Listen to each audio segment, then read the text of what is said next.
Now on ABC 13 exclusive, a fight between a couple leads to 2 funerals. Tonight, a mother is just arriving in Houston, rushing from Louisiana after learning that her ex-boyfriend killed their daughter and then himself.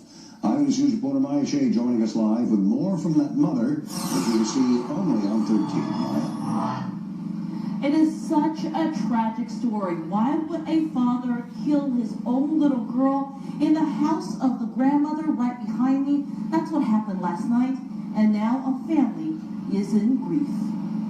Last night, Shanique Johnson got the call no mother should ever receive, that her 4-year-old daughter, Amari Felder, was dead, and her own dad killed her. He poured the gun in my baby because she was trying to bread. He shot her. Investigators say Terrell Felder was upset that Johnson was living in Louisiana and had a new boyfriend. So last night, he killed his own daughter and then killed himself, all in the grandmother's home in the Katy area.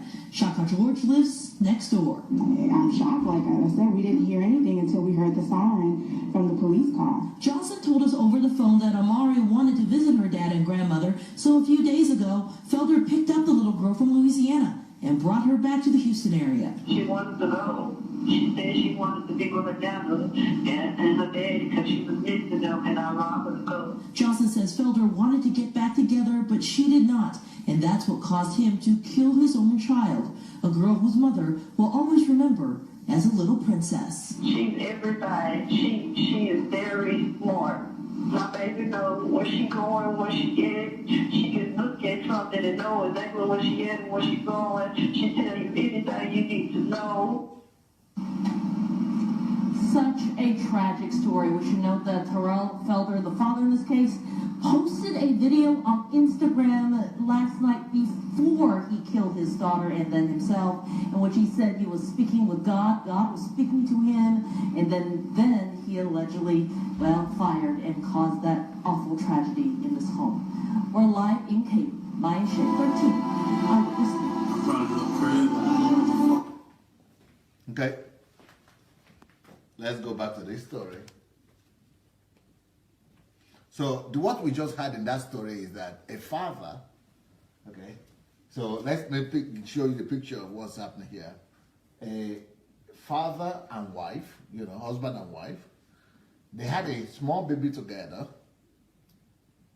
but the husband is having an irrational love to the wife. So this is what people like, that people will talk about that. He loves her. Oh, he loves her. He loves her so much that love was not helping her. You remember what I said? When you love somebody too much, she becomes idolized. You begin to idolize her.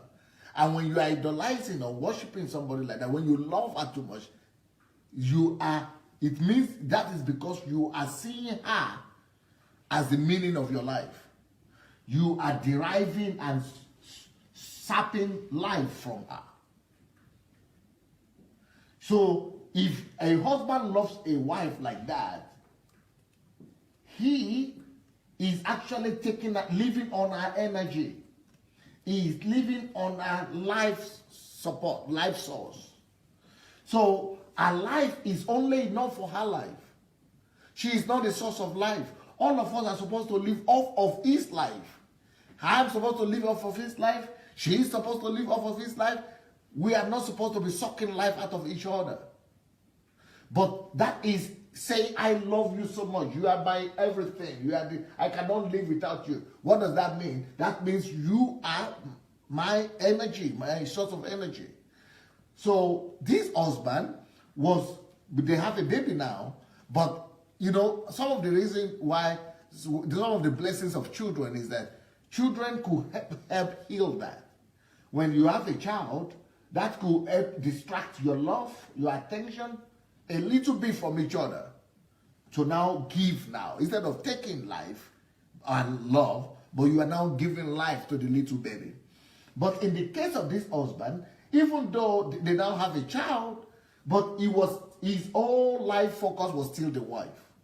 And it was still making the life the essence and the meaning of his life. And he loved the wife so much. That is irrational love. He needed her to be with him all the time. He needed her to, do what he wants. He needed to be, cannot let that baby alone, by herself. She is the meaning of his life. He cannot live without her. But what that does for the person you are loving irrationally is that person you are loving so strongly like that is feeling that I'm not comfortable. She might not be able to express it or explain it, but she says, this love is too much. This love is too much for me. It's killing me. This love is shocking me. So without your love, you are now shocking her. Because you have made her the source of your life. You are taking away her life by all your attention, by all your emotion, you are actually feeding off of her life. You are a vampire. You are a vampire. Vampire, you are actually sucking her blood and life out of her and living off of that. So she started feeling that you love me, but it's too much for me. And she decided to run away. So she ran away, left the child for him, and ran away. And then because he's used to living for her and living, through that love for her, the irrational love. And then he said, come back. I cannot live without you. Come back. She said, I cannot come back. You love me too much. Your love is killing me.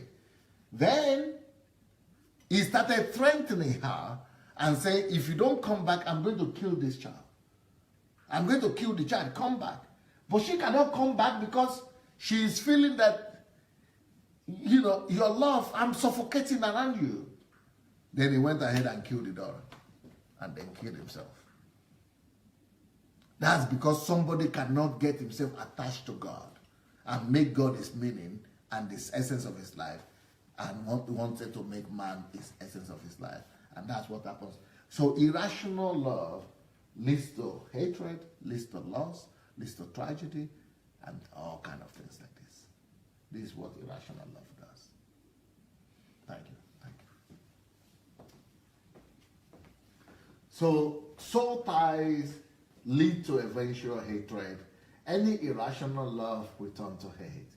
Irrational love to a husband leads to fear of losing him. Yeah. Or the opposite. He could leave eventually because that's why she left. That's exactly this point. Because that irrational life, too much for her. Because he didn't want to lose her. But that made her to leave. And they became hate and then death, you see. This is what we just saw in that video. And that's what we saw in this story too. 2 Samuel 13:15. Amnon and Tamar. Do we have do we have this? You already had it? Okay. So it is caused, this kind of tragedy is caused by the wife. Oh, sorry. When the wife loves the husband irrationally and he lives or dies, it is actually the wife that caused that death or separation or things like that. Or in this case, it is the husband. Because whatever we love irrationally, we wish to retain, you see. That's what leads to control. Whenever you love something irrationally, you wish to retain it. By all means. And, hey, Ghana, you might need to come back again. So let's say I'm the husband. I love my wife so much. That love, too much love. I love somebody irrationally. I don't want her to go. I want to retain her. I want to hold on to her by all means. And when somebody is holding on to you, even though they say they love you, what happens to you? You begin to get irritated that, let me go. I don't have life anymore. I don't have my life. That's what is happening. You are controlling the person. You are monitoring the actions of the person, what the person is doing. The person doesn't have her own life. She doesn't have a breathing space. So that's what happens when a husband or a wife loves the partner so irrationally like that. we wish to retain that person that we love, or we don't wish to lose them. You know, there are some people, husband and wife right now, nobody wants to lose the wife and husband, right? Nobody wants to lose the partner. But the best thing to do for you, not to lose her, is to actually give her up to God and say, God, you gave me this wife. I love her so much. I cannot live without her, and you know that.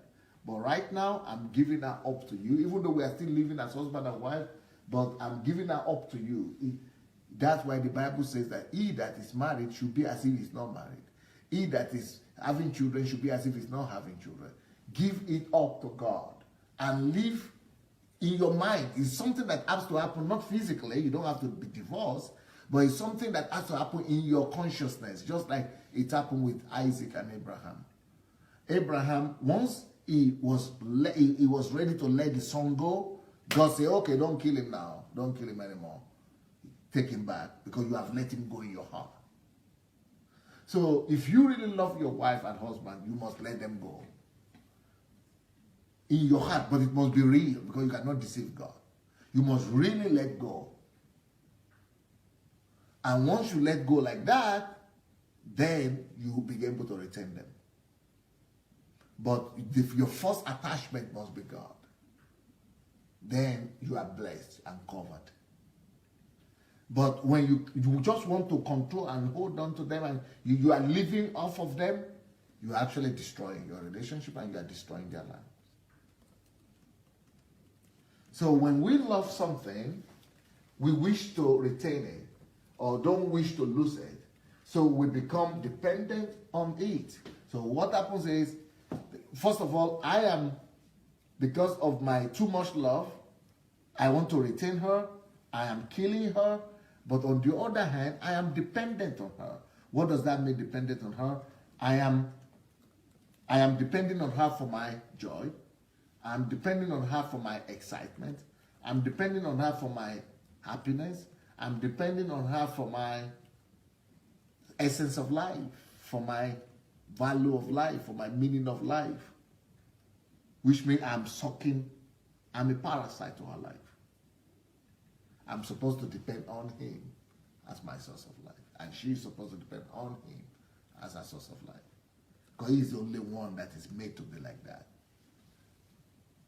Okay? So, we wish to retain or don't wish to lose whatever we love too much. So, we become dependent on it or controlling. That's why we become controlling until the opposite happens. So, what irrational love does is that it leads you to have the opposite of what you are wishing for. You get the opposite happens. We already did this? Okay. So you begin to hate the very same person you love, or the very same person who says he loves you, because he failed you. So, now that's another aspect of it. Even I that say I love her so much, because I'm depending on her, I will be reacting now at everything she does. So because I love her so much and the essence of my life, my joy comes from her. My excitement comes from her. So she must act.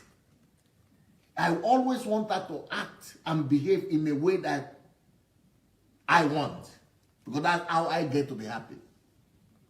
I always want her to behave and do what pleases me. When you love somebody irrationally, you begin to depend, your joy and mood and everything begin to depend on them. So when they do something that you like, you are happy. That is making you to be even depend more on them. But when they do something that you don't like, then you are not happy. So your joy or happiness depends on them. And your lack of joy or sadness also depends on how they behave. So what that means is you begin to get irritated all the time, because no human being can 100% behave the exact way you want them to behave, because you are two different people.